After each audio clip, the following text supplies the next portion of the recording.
Welcome to Paul Foster. My name is Alan Tyroch. I'm the Trauma Medical Director at UMC, the county hospital just across the street from you guys and ladies. And I'm the chair of surgery here at Texas Tech.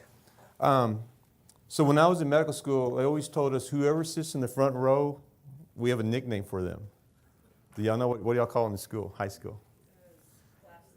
We call them gunners, because they're the ones that always want to answer all the questions and the ones that make all the A's and 100% on the test, and they want extra credit. So just these are the gunners here, I guess. So I'm going to be asking questions throughout the day, and there will be a test at the end, I was told. So good luck. So let's get started. Well, welcome to the 11th annual Tom Lea, what's it called, Tom Lea Tour? Tom Lea Month. Okay, so I did this about 2 years ago, and I changed the topic a little bit. It was a different audience because hopefully nobody failed, and nobody's heard this talk by me before, right? So everybody's passed. Okay, that's good. So who's heard of Cabeza de Vaca? A few, okay. Who's heard of Tom Lea? Come on, we gotta have more than that. He's from El Paso. Okay, well, good. You're gonna learn hopefully a little bit about Cabeza de Vaca and Tom Lea. So what I'm going to do for the next 3 hours, no, about 40 minutes or so, is make you go back in time. We're going to have you go back in time about 500 years, and then I'm going to pull you back to about 1915 or so, 1914, so about 100 years ago, and then we'll go a little closer to about 50 years ago, so around 1962 to 1965-ish, and then maybe even a little bit more recent, and then we'll wrap it up. And that's when you'll take your test. Okay, Cabeza de Vaca. He lived in the late 15th century, early 16th century. He was a Spanish conquistador from Spain. And if you go to the airport, no, that is not him on the horse. That's someone else. Who's on that horse at the airport? Is it Cortez? I think it's Cortez. Isn't it Porfirio Diaz? You may be right. But we're not supposed to say that. It's supposed to be the equestrian, right? Because it's politically incorrect to have the name. But that's not Cabeza de Vaca, even though he sort of looks like him. So what does Cabeza de Vaca mean? Does anybody know? Head of cow. Good. Wow, you guys are smart. Head of cow, Cabeza de Vaca. And the reason he got this name, his last name, was from his mom, his mother's side of the lineage. The Spanish king around 1212 bestowed it upon one of his maternal great-great-grandparents, I guess his great-grandfather. There was a war against the Moors, the Christians against the Moors, and they needed to escape. So one of Cabeza de Vaca's ancestors got a skull of a cow and put it in a pass, and that showed them that's the exit, the safe way out of that area. So then the king bestowed upon him Cabeza de Vaca, head of cow. So what we're going to do is talk about for a while about Cabeza de Vaca and his adventures in the New World, in Texas. That wasn't even called Texas back then. So Cabeza de Vaca, he was a lieutenant under Narvaez, who was given instructions by the Spanish king to go to what we would consider the area of Florida and the Gulf of Mexico around 1527 or so with an armada of 6 ships. 600 men. So they traveled from Spain. They first went to Cuba. The weather was bad in Cuba. And some of the guys said, you know what, I don't want to keep doing this. This is crazy. So they lost about 100 or so men. And then they were heading towards Florida. They were supposed to go on the eastern side of Florida, but a hurricane actually pushed them to the western edge of Florida. And that's where they crashed their ships. And there was about 250 men left at that point in time. There was a few women also, the wives that went with some of them. And some of them said, you know what, we're pretty close to Mexico City, because they knew that Spain had all the stuff already in Mexico. They thought they were about 300 miles from Mexico City. Well, unbeknownst to them, they were probably about 1,500 miles. That's how lost they were. So some of them chose to go through the land, but the rest of them said, you know what, we're not going to do that. We're going to build some barges. They built 5 barges, and there was about 50 men or so on each barge. And they were going across the Gulf of Mexico. And the weather was bad. It was in the fall of the year, around 1528 or so, I believe it was. And they actually remember when they went across the Mississippi, where the Mississippi enters the Gulf of Mexico, they could taste the fresh water. So they sort of had an idea where they were, but then another storm hit, and they landed on an island. And it was in November of 1528. So you just think about the weather. Now we're in late October. The weather, we have hurricanes, and the seasons are starting to change. So the weather was getting a little bad. So they landed on the island of Malhado. And what do you think that means? It's a great name. Island of Doom. It sounds like a good movie, huh? Island of Doom. What island do you think it really was? It's in Texas. Galveston. Yes, it was Galveston. Now, 500 years ago, the land has shifted because of all the hurricanes and the tides and stuff. But when they went back and read his accounting of the story and all the archaeology and stuff like that, they think it was on the southern end of Galveston, that area. And so you can see the map, present-day Galveston. So probably on the southern end, Galveston right here. So it's probably in this area here, they think. Some actually think it was higher, some think it's lower. So it's up for debate, but we're pretty much sure it's probably around the Galveston area. So they were shipwrecked. There's about 100 or so men that were still alive at this point. And the Native Americans came. And somehow they were able to converse with them, but they made them captives, the Indians, the Native Americans did. And they made them help pick their crops, fish for them, things like that. And the Native Americans, for whatever reason, thought that these, because they were Anglo, they were white, they never seen people that looked like that before, and they thought they were gods. And they thought they were actually medicine men. And they wanted them to come and cure them because they were all had ailments. And we always, in my mind, I always thought Native Americans were very healthy. They ate fish and they ate, deer, and they were able to kill the animals. If you read the accounting, they were starving all the time. They had chronic illness. They had chronic diarrhea. They were always undernourished, and they had vitamin deficiencies. So they saw these Spanish who actually looked, big, strong compared to them. They thought they were gods and they could cure them of all their ills. This just shows it was actually called the Karankawa tribe. But there were various bands known, as you can see here, these various bands of Native American names. When we go back and do the history, it was called the Karankawa, but they were made up of various groups. And this shows all the Indian tribes during that era. And that will come in a little bit to play a little bit later in my story. So they were around Galveston, what we would consider League City now, between Houston and Galveston. And so they were doing all the work for the Native Americans. And like I said, they wanted them to cure them of their ills. So I'm going to read this to you. They wanted to make us physicians without examining or inquiring for our diplomas. The Native Americans were curing each other by blowing upon the sick with that breath, and imposing hands they cast out infirmity. So they actually now wanted the Spanish men to do that. They ordered that we should also do this and be of use to them in some way. We laughed at what they did, telling this was just foolishness, that we don't know how to heal. We're not doctors. So what did the Native Americans do? They wouldn't feed them. And so they said, you know what? I guess we are doctors. Let's be doctors and act like we're doctors, and we'll start act like we're curing them. So then they started doing that, and lo and behold, they were curing these people. Not that because they were really physicians. A lot of the stuff that the Native Americans were suffering were psychosomatic illness, and persuasion and things like that. So it made them convinced that they were actually doing good things for them, and they probably were to some extent because they knew some basic medical care. So they did that for the Native Americans. So what they were really doing was standing over them. They were doing the sign of the cross, reciting the Lord's Prayer, Hail Marys, and quite often it did work for curing them. So you can read that for yourself. So now remember, they're still in the Galveston area, around 1529 or so. But over the next about 5 years, the men just slowly kept dying. And there's only 4 left, Cabeza de Vaca and 3 other men. One of the men was named Esteban. He was actually a slave that they brought from Africa with them. The other Native Americans heard about these gentlemen, that they were actually doing these cures. And so their fame sort of spread throughout the western or eastern part of Texas.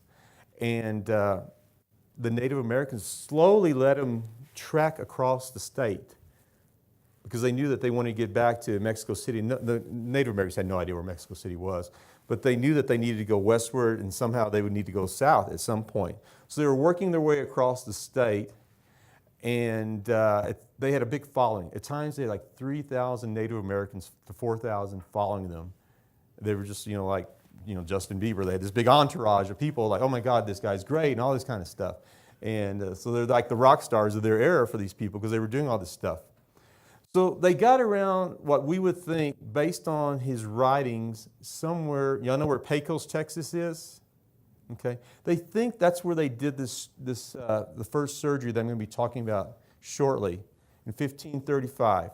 And the reason they think that is because they talk about the lay of the land. He talks about the land, how it was less woody, less trees, less water, no rivers, except for one river, which is probably the Pecos River. And they mention all these cactuses. And that's what the Native Americans were eating there, was a cactus, which we would call actually prickly pear. Those little red things on a prickly pear? That's what they were eating. That's basically the only thing they were living on because they couldn't kill the animals. They just didn't have the ability. Remember, they didn't have horses back then. Spain brought the horses, but they didn't have horses in this part of the state. So in 1535, they bring a Native American, he was actually a chief, to Cabeza de Vaca. And they said, we want you to cure this guy. He's been ill for quite some time, and please help him. So what happened was the Native American, I'm going to use the word Indian, he was shot in the back a few months before with an arrow from another tribe, and the arrow lodged in his sternum, which is what we call the breastbone. So the sternal area, it came in from the right shoulder blade, and from his description, it landed right by the sternum. And it was festering, which means it had pus. It was chronically infected. And here's a picture. And this picture is what Tom Lea actually drew, and we're going to talk about that later. So what's going on is Cabeza de Vaca is working over him. One of his men is praying over him, and he's pulling the arrowhead out. So I'm going to read his description. So like nowadays when we do surgery, when I do surgery, I have to dictate an operative note. This is what he wrote after when he came back to Spain after he trekked across Texas. He says, they brought to me a man, and they said that a long time ago he had been wounded with an arrow through the right shoulder, and the arrowhead was lodged over the heart. He said that it gave him much pain, and for that reason he was always sick. So he was chronically infected, most likely. I touched him, and I could feel the arrowhead from his breastbone, and I saw that it traversed the cartilage. There's cartilage behind the sternum. And he said with a knife, and we think the knife he had was actually a flint knife, because just by the description later in his story. With a knife, I'd opened the chest to that spot, and I saw that the point of the arrow was crosswise and difficult to remove. It was stuck in the bone of the sternum. It was very long. And then with the deer bone, and using my knowledge of surgery, I don't think he had much knowledge of surgery back then, but he said, with my knowledge of surgery, I took 2 stitches. He used some string from some plant, and I used 2 stitches. I pulled it out, and then I sutured it I stitched it because there was copious amount of bleeding.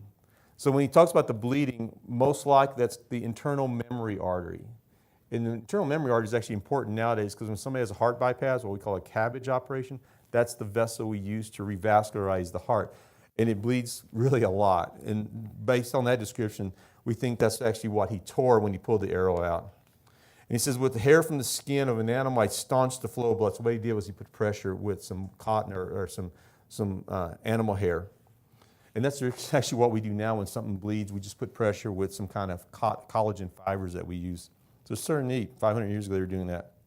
Then I removed the arrowhead, and the rest of the Indians asked for it, and I gave it to them. The entire village came over to see it, and they sent it over to the back country. I have no idea what the back country would have been in Texas back then. So I guess everything was. So that those people could also view it. Because of my procedure, they had many dances and festivities, as was their custom. And then 2 days later, I cut the Indian's 2 stitches, and he was very well. The wound I made was no more apparent than the crease in the palm of my hand. And you look at your creases in your hand. So, it's very thin. Typical surgeon, he's bragging about his surgical procedure as a surgical success, and everything looks great. He said he had no pain, no discomfort. And this now gave us control of all the Indians because they thought we were great and we were valuable and cherished. So now they thought, my gosh, these guys really are gods because look, this guy was suffering. This guy did this. He survived this, and look how good he is. So that gave them, a lot of power at this point, these 4 men. Somewhere in West Texas. We think it was near Pecos. Some people will argue that it actually wasn't. It was near Presidio. Some guy even said it was in northern New Mexico. So being a native Texan like I am, I'm going to say, no, that's not true. It was in Texas. So please, let's all agree that it was in Texas. Because then the story would change. Not. So a typical surgeon or physician, that was his signature. So it sort of sucked, right? I mean, I can't read that. Can you read that? I can't read that. So that's how most doctors write nowadays, or I guess always, even 500 years ago. Okay, so we're going to move on. So he saved this Indian chief, and then they worked their way westward. We think they probably went into west New Mexico, probably also into Arizona, so I'm not quite sure. And then they went southward. And more tribes brought them downward to what we would consider Mexico City. And he recuperated there for a period of time. He then went back to Spain in 1537. So that was 10 years. Just think about it. 10 years that this guy trekked across Florida, Cuba, Florida, across Texas. Texas is 850 miles across. And he was, he was basically a slave for a while. And just think, he was living off the land and at the mercy of the Native Americans. But so he lived in Spain. You'd think that'd be enough. He'd go write his story and get famous. But he decided in 1541 to go back to the New World. So he went and he became a governor of what we would consider Paraguay currently. So he didn't last there very long because, like typical politics, the other side said he was doing some treasonous stuff. They said he was a traitor. They threw him in jail. He was brought back to Spain in prison. He was tried. He was in prison for a while, and he died in 1557. And actually, he was sort of an obscure figure for a while. Nobody really cared about him. Sounded like his wife actually was like the only one who actually tried to perpetuate his story. But what he did, okay, here's a picture of him trekking across Cuba. There's Cuba there, up through Florida. We know he definitely did this part because he even talks about where the Mississippi goes across in the fresh water, and then it hits Galveston. And I can tell you there's multiple stories about, well, did he go this way, this way, this way? And a lot of people have actually wrote dissertations to get their PhD in history or anthropology based on the story that they wrote about him. So we're not really exactly sure how he got off to Mexico City, but we know he did do that. Now, this is the book that you should all read when you have free time. I know you have a lot of free time, right? If you're not on the internet, texting your friends. You can get this on the internet. It's an ebook now called Relacion, which basically means the telling, or it's really basically a bibliography or a biography of his story when he came across Texas and all the stuff that he experienced. And if you're interested in anthropology or biology or botany, he talks about the wildlife in Texas at the time, the flora and the fauna, and really about the Native Americans. And you can really learn about how they were all so different and how they lived. So it's really a really good book, and it's an easy read. You could probably read it in half an hour, but you can get off the internet for free. It's a Relacion. So now I'm going to switch gears a little bit because some of you are already falling asleep on me. I see that. It's okay. So take a look at this picture here. You see the arrow shaft? What's unique about that arrow? And at first I missed that until I read the story a little closer. Look where the arrowhead is. You may not be able to see it in the back. It's broken, right? It's broken. Just like in the Native American that he pulled it out of. So now I'm going to pull you back 102 years ago, from 103 years now. In 1914, there was a group of surgeons in Texas that got together at the annual medical meeting, and they said, you know what? We need to have our own society of just surgeons. So they met, and I'm going to be very quick on this part because you're not probably too interested in this, but so they met at the Texas State Medical Association in Houston, 1914. They said, we need to have our own society of surgeons. Now that's now known as Texas Medical Association. It's evolved into. So they met, and they said, let's do this. They met a few months later in Houston, or actually, in Galveston, and that hotel still exists. And they said, okay, let's make firmer plans about this society that we want to become of surgeons. And what's a typical organization do? You have a committee, and what does the committee usually do? You have a small subcommittee, so it's like 5 guys are doing all the work for everybody else. So they got these 5 guys to get together. They made a constitution for this organization, bylaws and all that kind of stuff. And these were the requirements. Really something, even if you're not going to be a surgeon or a doctor, you should believe in. What's the person's moral standing in the community? What's her ethical standing? And is this practice limited to surgery? Because back then, surgeons would do other stuff. A lot of them would deliver babies, and that wasn't really pure surgery. And a lot of them actually did physicals for the railroad companies, because the railroad companies were very powerful. And real surgeons thought that's beneath of a surgeon. They shouldn't be doing that. So that was one of the things they didn't want them to do.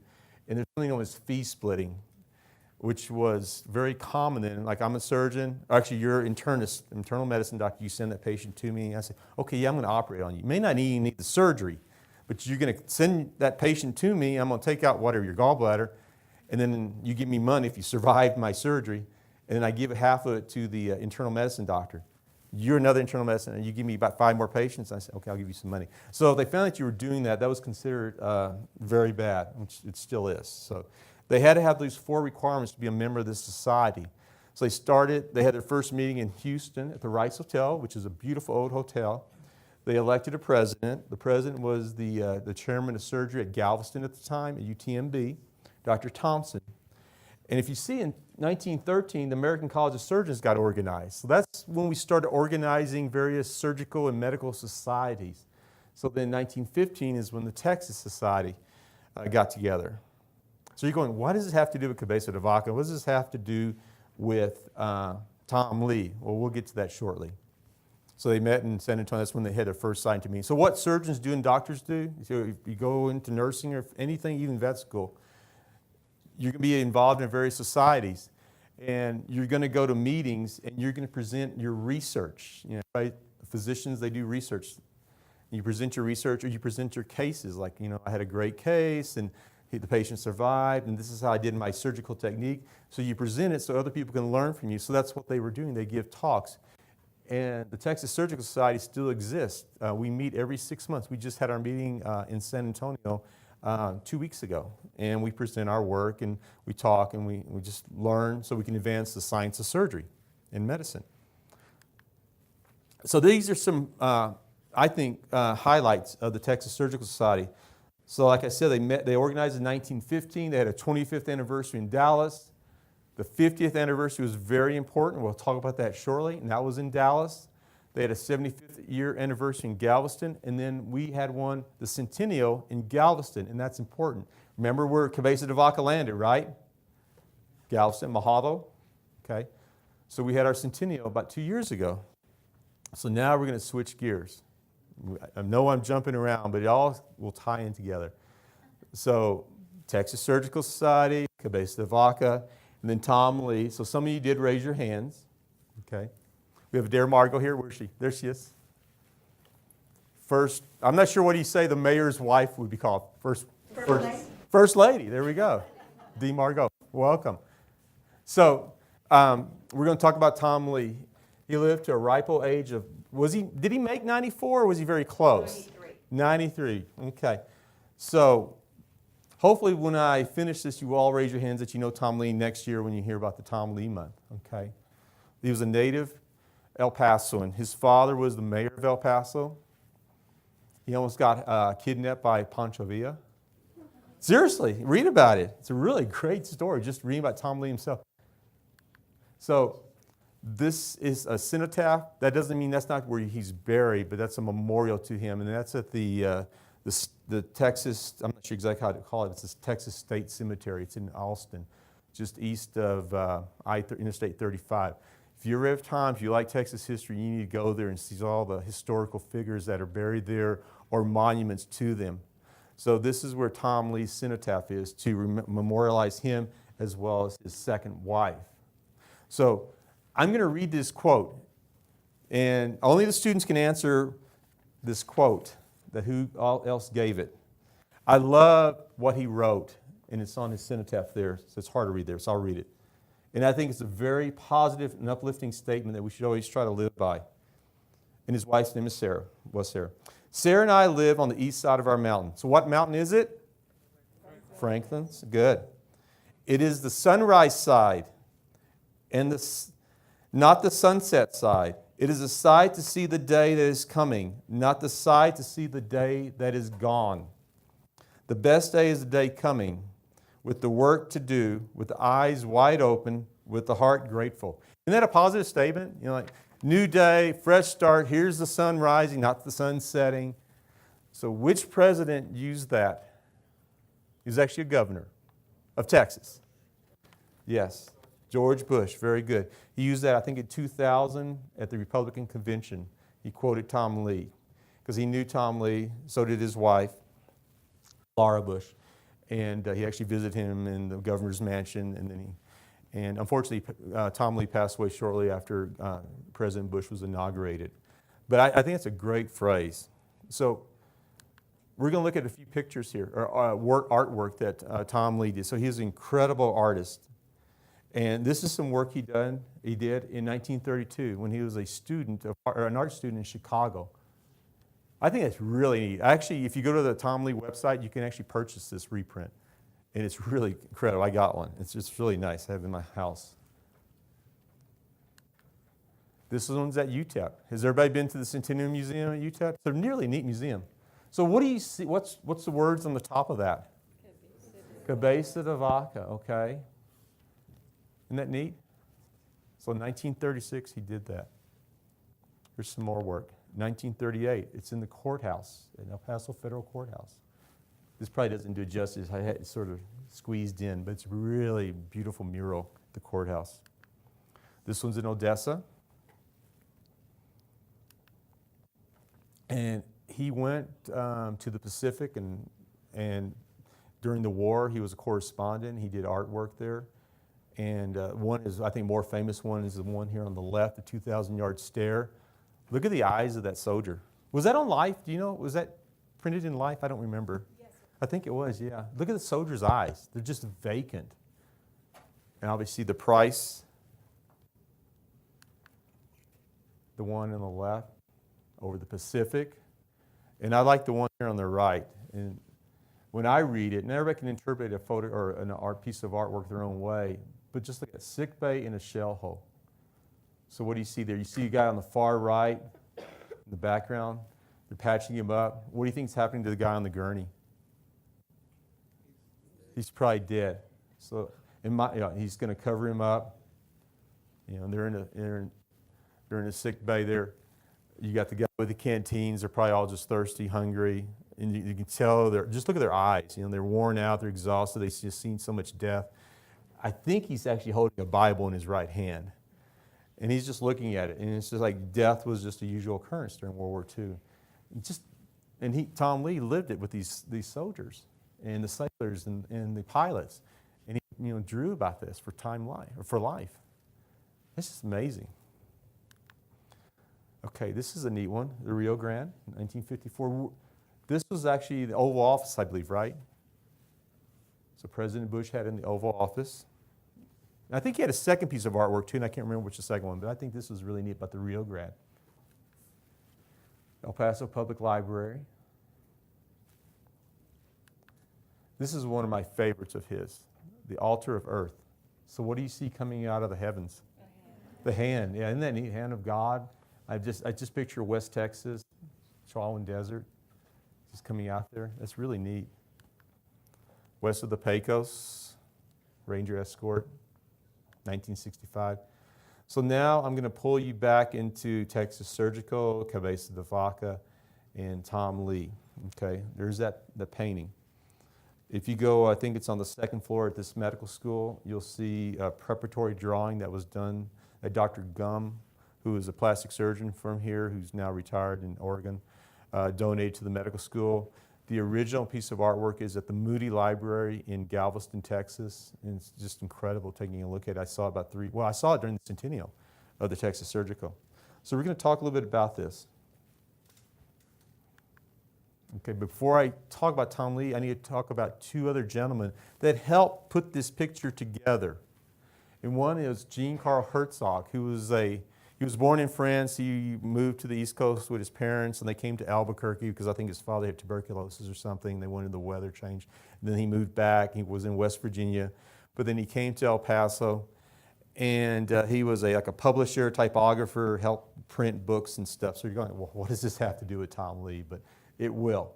So he's actually known as a printer at the past. And if you go to UTAP, there's in the library, I can't remember what floor it's on, there's the Jean Carl Hertzog collection of work. And I went there when I did my research on Tom Lea and him and this work. And it's really neat.